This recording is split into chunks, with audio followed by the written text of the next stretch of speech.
ॐ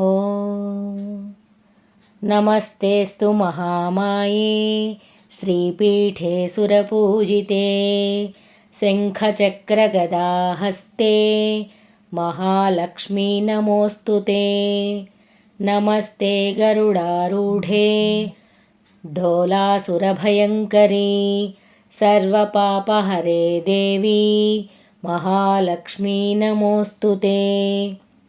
सर्वज्ञे सर्ववरदे सर्वदुष्टभयङ्करी सर्वदुःखहरे देवी महालक्ष्मी नमोऽस्तु ते।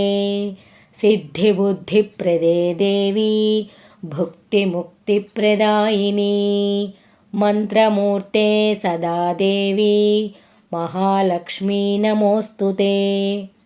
आद्यन्तरहिते देवी आदिशक्तिमहेश्वरी योगज्ञे योगसम्भूते महालक्ष्मी नमोऽस्तु ते।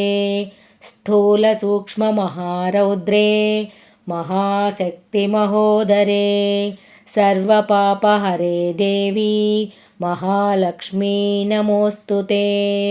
पद्मासनस्थिते देवी परब्रह्मस्वरूपिणी परमेशि जगन्मातः महालक्ष्मी नमोऽस्तु ते। श्वेताम्बरधरे देवी नानालङ्कारभूषिते जगत्स्थिते जगन्मातः महालक्ष्मी नमोऽस्तु ते। महालक्ष्म्यष्टकं स्तोत्रं यः पठेद्भक्तिमान् नरः सर्वसिद्धिमवाप्नोति राज्यं प्राप्नोति सर्वदा।